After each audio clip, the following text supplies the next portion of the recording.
보고 앞뒤 돌아보시고 인사하겠습니다. 참 반갑습니다. 사랑합니다. 축복합니다.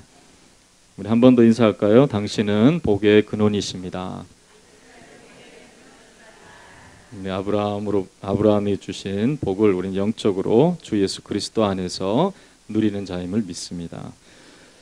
오늘은 우리가 히브리서 9장을 통해서 새 언약의 새 역사를 이루시는 하나님의 언약이 예수 그리스도 안에서 온전케 되었음을 우리가 분명히 알고, 예수님 통해서 주신 하나님의 새 약속이 우리 가운데 어떤 의미를 가지고 있는지 잘 마음속에 새길 수 있는 시간이 되기를 바랍니다.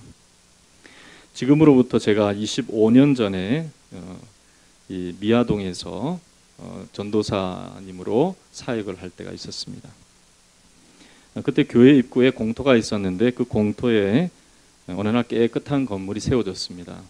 저는 호텔이 세워지는 줄 알았는데 그게 아니고 잘 보니까 어느 일산 어디에 세워지는 아파트의 모델 하우스였습니다.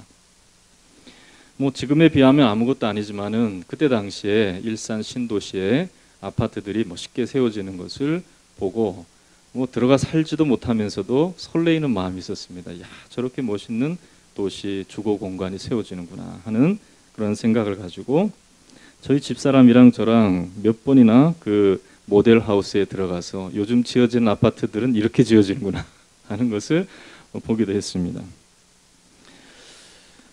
그런데 한 몇 달이 지나고 난 다음에 그 모델 하우스가 부서지는 것을 봤어요. 왜 저걸 부술까 생각했는데 알고 보니까 분양이 다 끝났더라고요. 분양이 다 끝나서 더 이상 모델 하우스가 필요 없으니까 그 모델 하우스를 부수는 것을 보았습니다. 그런데 그 부서지는 모델 하우스를 보면서 얼마나 아까웠는지, 저기에 쓰인 이 장식되어 있던 것들, 또 꾸며져 있던 것들, 저거 띄어다가 우리 집에 붙이면 얼마나 좋을까? 저걸 왜 부술까? 그런 생각을 가지고 있었습니다. 그러나 아무리 잘 만들어진 건물 모형이나 모델 하우스는 실제 건물이 지어지면 필요가 없기에 용도 폐기가 되어지는 것입니다. 더 이상 전시되거나 더 이상 그 땅에 모델 하우스가 필요 없는 것이죠. 그건 없어져야 되는 것입니다. 오늘 본문의 말씀을 보면 구약의 옛 언약은 그리스도 안에서 세워질 새 언약의 비유와 모형이다, 이렇게 말씀하고 있습니다. 오늘 읽은 우리 본문의 9절 말씀에 보면 이 장막은 현재까지의 비유니 이에 따라 드리는 예물과 제사는 섬기는 자를 그 양심상 온전하게 할 수 없다라고 말씀하고 있죠.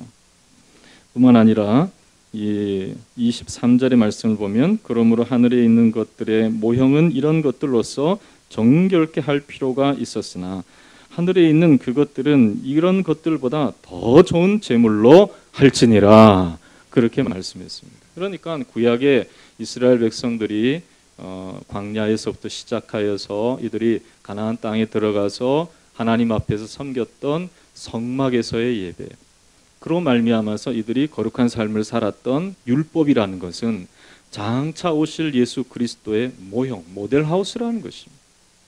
모형 건물이라는 것입니다. 이것은 모델로서, 모형으로서 존재하는 것이었지 실제이신 예수님이 오시고 난 이후에는 용도 폐기되어지는 기능을 상실한 그러한 것이 된다는 것을 말씀하고 있는 것이죠. 그렇다고 해서 구약이 불필요한가? 그건 아닙니다. 구약의 말씀도 하나님의 말씀인 줄로 믿습니다.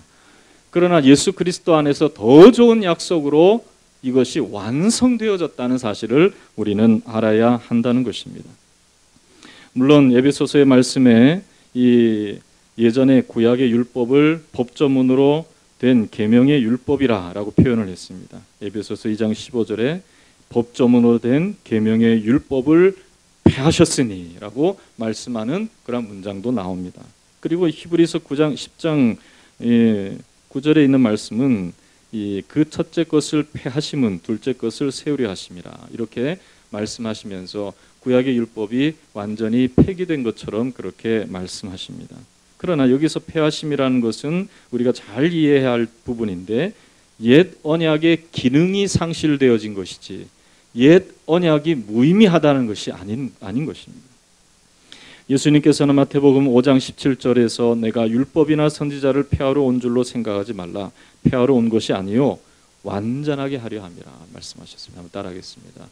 구약의 율법을 완전하게 하신 분 예수 그리스도, 그것을 성경이 얘기하는 것입니다.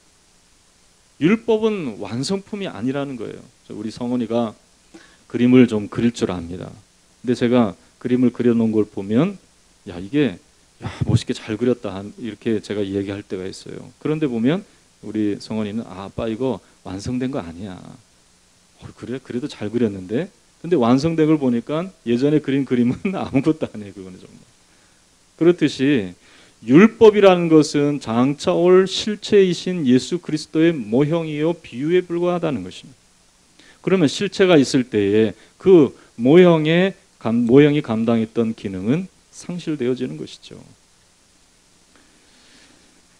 하나님 안에서 이러한 예수 그리스도에 의해 완성되어진 언약은 그 구조가 어떻게 되느냐? 하나님은 약속하시고, 따라합시다. 약속하시고 성취하시고 더 좋은 언약을 주시고 성취하시고, 이러한 구조 속에서 이루어져 왔는데 예수 그리스도 안에서 완전히 이루어졌다는 것입니다. 예수님은 하나님의 언약의 완결판인 줄로 믿습니다. 완전히 성취되어진 하나님의 언약인 줄로 믿습니다. 그러므로 예수 그리스도 안에서 우리는 율법이 가지고 있는 기능을 분명히 이해하고 주님께서 우리에게 주신 이 완전한 은혜가 무엇인지를 분명히 확인할 수 있어야 하는 것이죠. 이스라엘 백성들은 하나님의 이 첫 언약인 모형의 언약을 받았을 때에 이들은 하나님의 언약에 신실하지 못했습니다. 그러나 이러한 율법의 기능을 완전히 회복하여서 예수 그리스도 안에서 우리는 하나님을 온전히 섬길 수 있도록 하나님께서 길을 내어주셨다는 것이죠. 이것을 우리는 분명히 생각하면서 주 안에서 하나님을 섬기되 예전에 율법을 섬기는 이스라엘 백성들처럼 잘못 섬기는 일이 없어야 된다는 것입니다. 율법을 섬기는 이스라엘 백성들처럼 마음으로 하나님을 섬기지 못하고 그저 습관과 종교적 행위로 섬기는 이들의 연약한 모습에서 우리는 벗어나야 할 줄로 믿습니다. 우리에게 놓여있는 완전한 길, 하나님이 열어놓으시는 완전한 은혜, 이것을 예수 그리스도 안에서 성취하셨는데 우리가 주님 붙잡고 하나님을 더 잘 섬길 수 있어야 될 줄로 믿습니다. 히브리서 8장 7절에서 9절의 말씀에는 이 율법은 연약하여서 이 이스라엘 백성들로 하여금 점점 더 죄를 기억하게 하고 또 하나님 위해서 멀어지게 되는 그러한 계기가 되었다는 것이죠. 이것을 뒤집어 얘기하면 율법이라는 것은 죄가 무엇인지는 분명히 깨닫게 했지만은 연약한 인간들을 이끌어낼 기능을 감당하지 못했다는 것입니다. 그래서 이 언약을 온전케 하시는 하나님께서 예수님을 통해서 연약한 우리를 도우시고 우리를 이끄시고 인도하여 주시고 새롭게 해주셔서 하나님의 말씀을 온전히 준행할 수 있도록 우리를 인도하고 계시다는 것이죠. 그렇다면 옛 언약이 감당하지 못했던 그 기능을 완전케 하시는 예수님은 그 어떤 기능, 율법의 어떠한 기능을 완전히 회복하시고 그것을 이루어 주셨는가? 그것은 다름이 아니라 모든 다양한 약속이 있지만은 그 언약의 중심이 되어지는, 가장 핵심이 되어지는 언약은 속죄의 언약이라는 것입니다. 한번 따라하겠습니다. 속죄의 언약. 11절에서 12절의 말씀을 읽어보면 그리스도께서는 장래 좋은 일에 대제사장으로 오사 손으로 짓지 아니한 것 곧 이 창조에 속하지 아니한 더 크고 온전한 장막으로 말미암아 염소와 송아지의 피로 아니하고 오직 자기의 피로 영원한 속죄를 이루사 단번에 성소에 들어가셨느니라 그랬다는 거예요. 여러분, 성막과 성전이 예전에 하나님의 영광의 임재, 이스라엘 백성들의 죄사함, 이들의 축복, 이들의 갈 길을 인도하시는 그러한 하나님의 역사하심과 다스리심의 중심이 성막과 성전이었습니다. 이스라엘 백성들은 성막을 중심으로 하여 광야에서 이 성막에 이 하나님의 영광의 구름이 임재하면 멈춰져 있었고, 그리고 하나님의 영광의 구름이 일어나서 인도하면 그 성막을 정리하여서 성막이 인도함을 따라서 이스라엘 백성들은 갔던 것이죠. 이스라엘 백성들은 가나안 땅에 정착했었어도 이 성막과 성전 예배를 통해서 하나님 중심의 삶을 살아가도록 하셨던 것을 보게 됩니다. 이 성막은 다름이 아니라 하나님께서 이 성전 뜰과 성소와 지성소를 마련해 둠으로 말미암아 지성소, 가장 거룩한 Holiness of All이라고 하는 이 지성소라는 곳에서 이루어지는 것은 다름이 아니라 하나님의 죄 사함의 역사가 나타난다는 것입니다.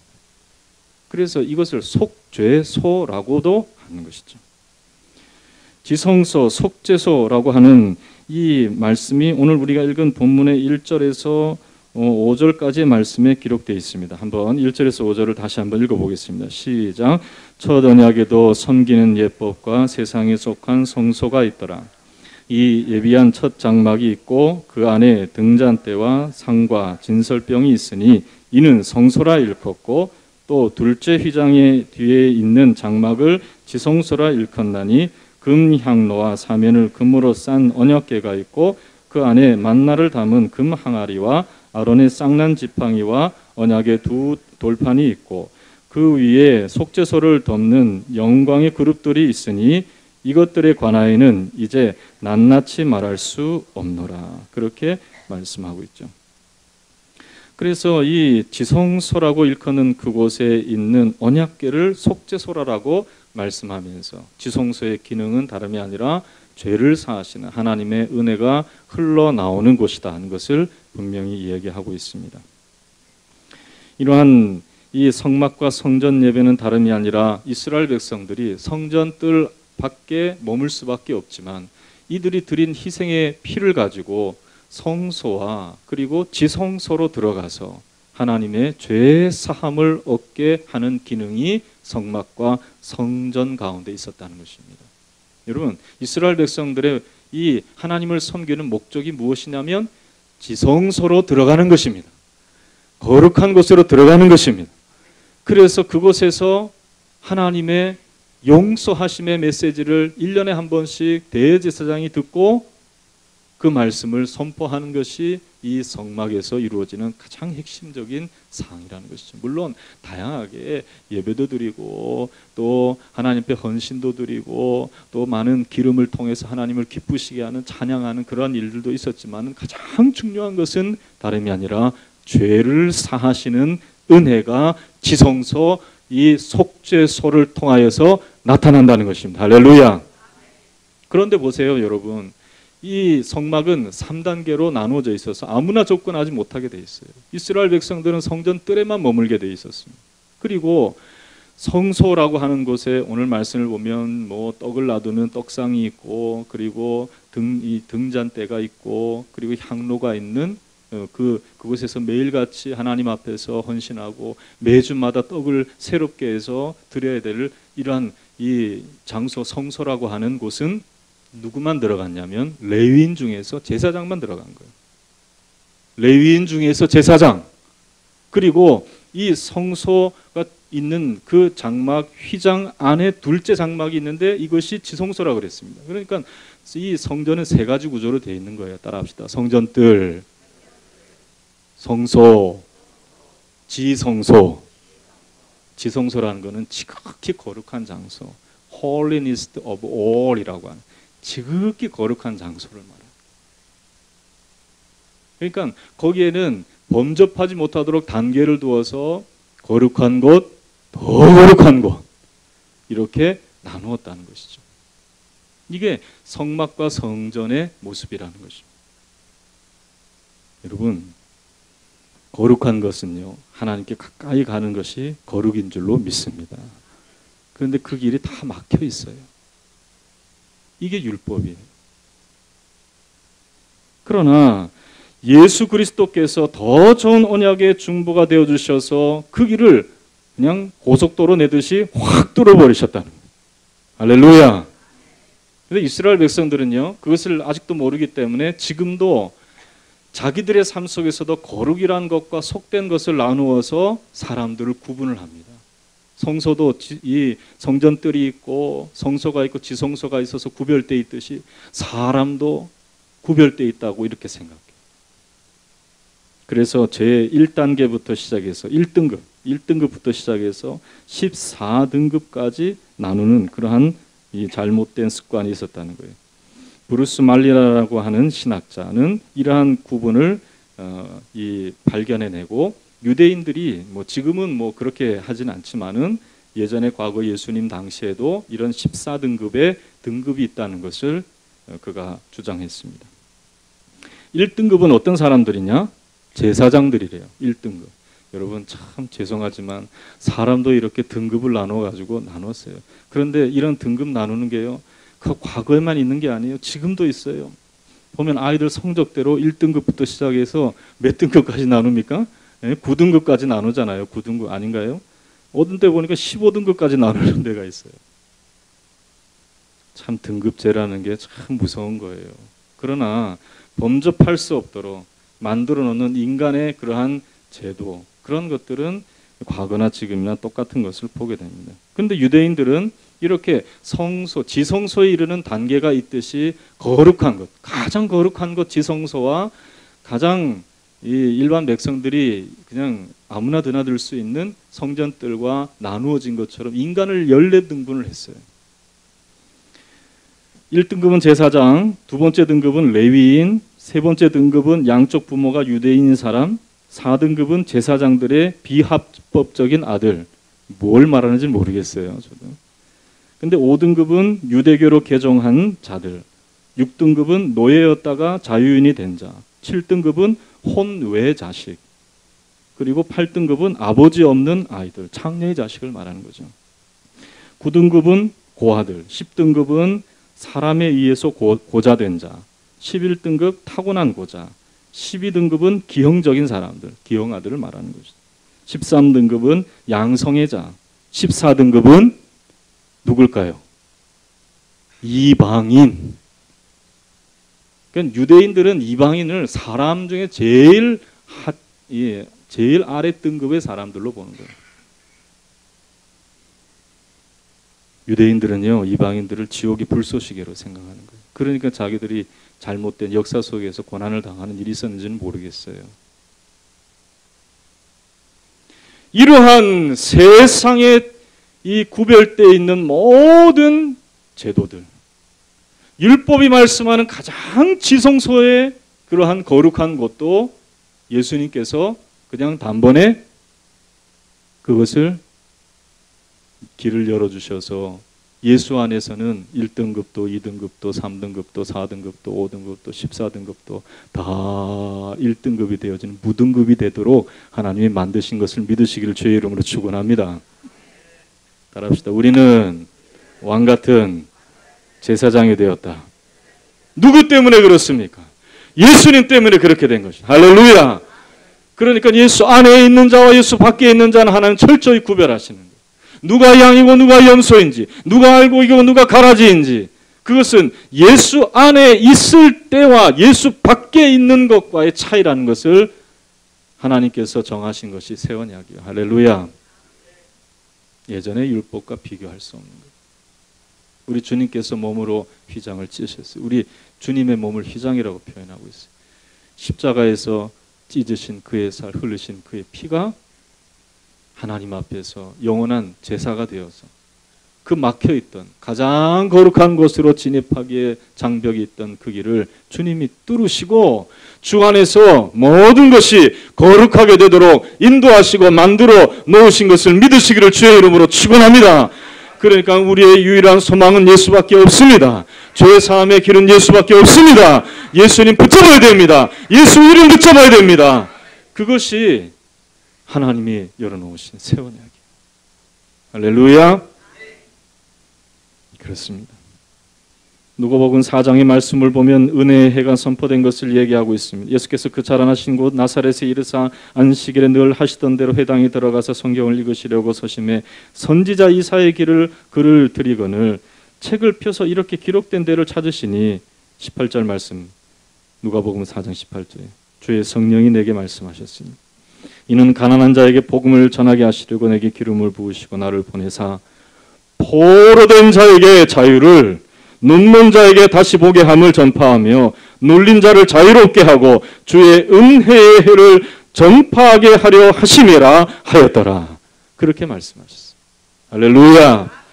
예수님은 은혜 그 자체예요. 우리 가운데 하나님께서 율법으로 할 수 없는 그 기능을 주님이 다 이루셔서 하나님의 은혜로 말미암아 주님 붙잡기만 하면 하나님의 거룩하심, 하나님의 의롭다 하심, 하나님의 은혜 가운데로 우리가 들어갈 수 있도록 열어놓으신 하나님의 새 언약임을 믿으시기를 주님의 이름으로 축원합니다.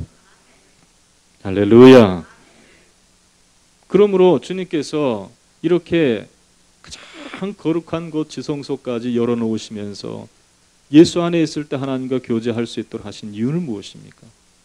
그 이유는 다름이 아니라 우리의 양심을 깨끗하게 하여 주셔서 하나님의 일을 감당하고 하나님을 섬길 수 있도록 하기 위해서 그렇게 하셨다라고 말씀하고 있어요. 자, 14절의 말씀, 13절과 14절의 말씀을 한번 같이 읽겠습니다. 13절, 14절 시작. 염소와 황소의 피와 및 암송아지의 죄를 부정한 자에게 뿌려 그 육체를 정결하게 하여 거룩하게 하거든 하물며 영원하신 성령으로 말미암아 흠 없는 자기를 하나님께 드린 그리스도의 피가 어찌 너희를 양심의 인심을 죽은 행실에서 깨끗하게 하고 살아계신 하나님을 섬기게 하지 못하겠느냐? 그렇게 말씀하고 있습니다. 그리스도의 피가 어찌 너희 양심을 죽은 행실에서 깨끗하게 하고 살아계신 하나님을 섬기게 하지 못하겠느냐 하는 거예요.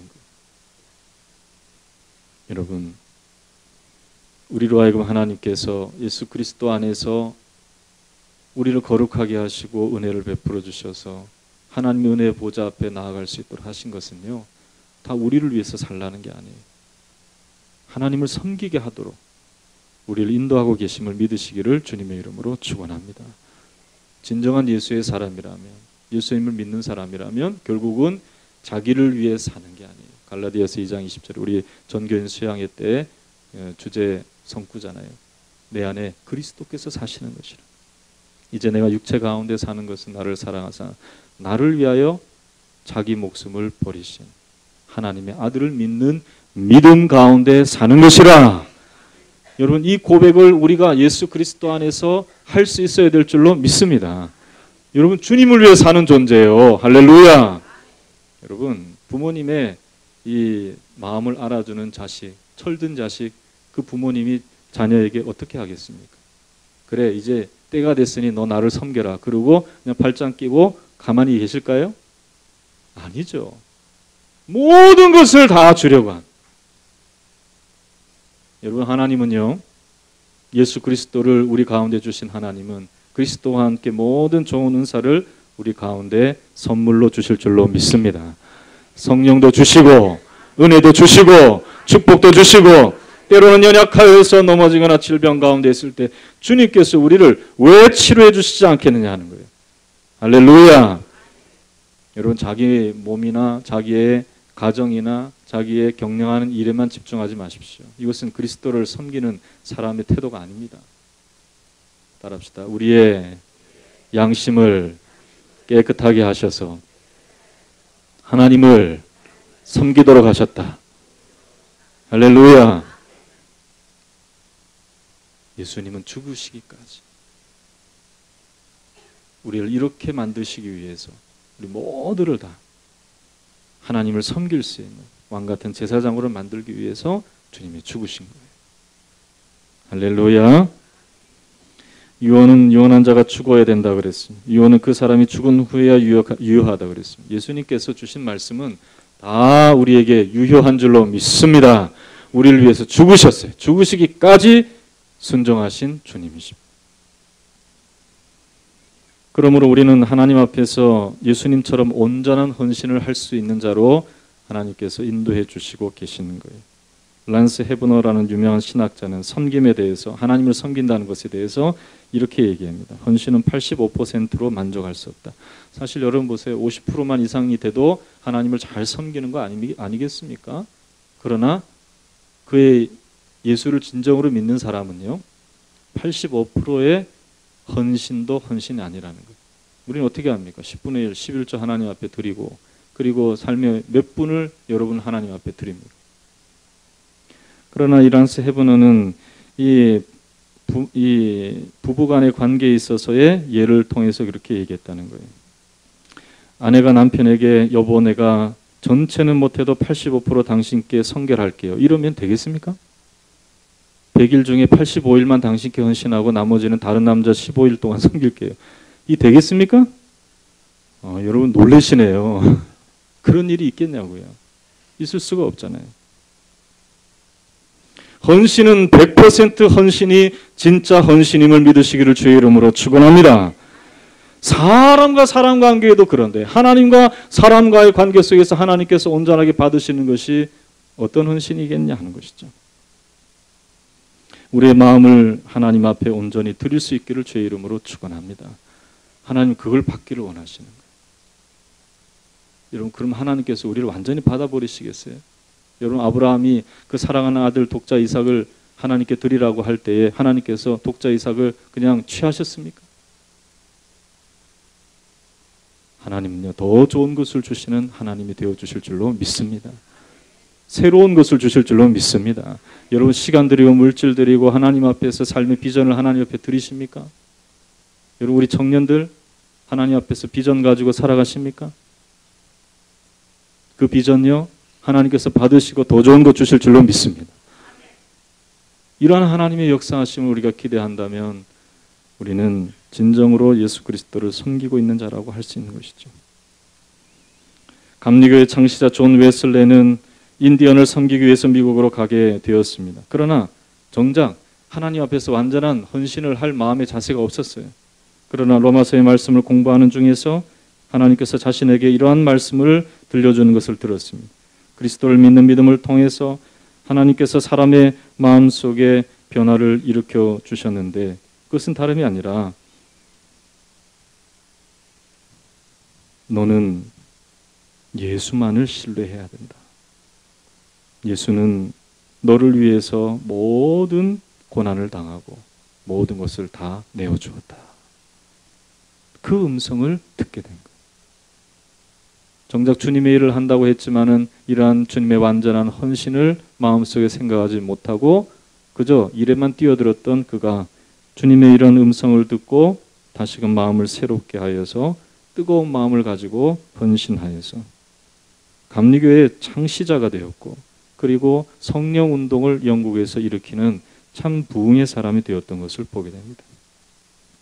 전도자 무디도 어렸을 때에 이 영국 목사님의 설교를 듣고 마음이 열려 감동을 받고 뜨거운 헌신의 사람으로 거듭날 수 있었는데요. 그것은 다름이 아니라 그리스도의 보혈의 능력이 우리를 깨끗하게 해주셨다는 것에 대한 확신이었다고 얘기하고 있어요. 여러분, 예수님은 우리를 위해서 다 내어주셨습니다. 아멘. 그러니까 우리가 이러한 은혜를 얻을 수 있는 자가 된 것입니다. 그 은혜 가운데 있는 우리를 분명히 생각할 때 우리도 그렇게 헌신할 수 있는 것이죠. 여러분, 예수님께서 우리를 위해서 십자가에서 자기의 피로써 우리를 정결케 하시기 위해서 모든 것을 행하셨다면 우리는 주님을 위해서 무엇을 해야 될까요?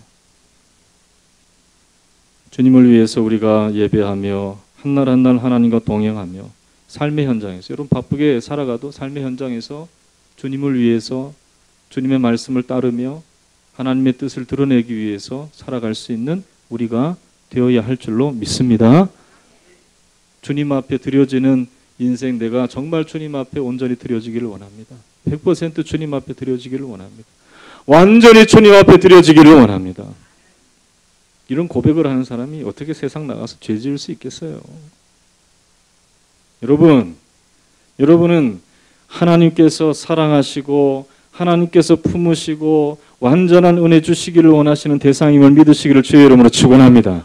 예수 안에서 약속되어 있는 이 은혜를 얻었다면, 그걸 확신한다면, 그것이 예수로 말미암아 이루어졌다면 우리도 주님처럼 살아가기로 결단하고, 비록 연약하여서 부족하여서 우리가 그렇게 못한다 할지라도 다시금 새 마음을 얻어서 이러한 은혜 가운데 살아갈 수 있도록 우리를 다시금 새롭게 하고 또 새롭게 하고 또 새롭게 해서 하나님 앞에서 진정한 100% 헌신의 사람, 하나님의 나라를 섬길 수 있는 저와 여러분이 되어야 할 줄로 믿습니다. 이러한 은혜의 길을 열어놓으신 하나님 앞에 감사하면서 예수 안에서 내가 이 은혜를 얻는 자가 되었습니다. 확신하면서 이번 한 주간도 힘있게 살아가는 저와 여러분 되시기를 주님의 이름으로 축원합니다. 축원합니다. 다 함께 한번 기도하도록 하겠습니다. 하나님 아버지, 옛 언약이 연약하여 부족한 것 예수 안에서 다 이루시고자 사랑하는 독생자 아들을 십자가에서 찢으시고 피를 흘리시고 죽기까지 고통을 당하게 하셨습니다. 주님을 주신 것은 우리를 위한 것임을 믿습니다. 우리로 하여금 우리의 양심을 깨끗하게 씻으시고 하나님을 섬기게 하기 위해서 주님을 우리 가운데 주신 줄로 믿습니다. 그저 구경꾼 되지 않게 하여 주시옵시고 주님의 나라를 온전히 섬길 수 있는 우리들 되게 하여 주시옵시며 하나님을 영화롭게 하며 주님을 찬양하며 예배하는 우리의 인생이 되게 하여 주시옵소서. 가정에서 하나님 설거지를 하든 나가서 하나님 기계를 잡고 일을 하든 또 여러 가지 일들을 감당하든 그것이 주님의 영광을 위해서 하나님의 빛과 소금의 역할을 감당할 수 있는 저희들 될 수 있도록 하나님 아버지 예수 안에 있는 우리들 되게 하여 주시옵소서. 우리의 모든 것을 거룩하게 받으실 줄로 믿습니다. 하나님 아버지 우리를 통해 영광을 받으시고 더 좋은 것 주실 줄로 믿습니다. 건강도 주시고 필요한 것도 주시고 모든 것 예비하여 주셔서 우리를 넉넉히 감당하게 하여 주시고 모든 것을 감당할 수 있는 내게 능력 주시는 자 안에서 모든 것 감당할 수 있다고 바울이 고백했는데 우리도 동일하게 예수 안에서 내가 하나님 이 큰 은혜를 받았사오니 하나님 내가 모든 것 감당할 수 있습니다. 주여 나를 사용하여 주시옵소서. 간절한 심령으로 주님 앞에 우리 두 손을 높이 들고 주여 삼창하시고 기도하겠습니다.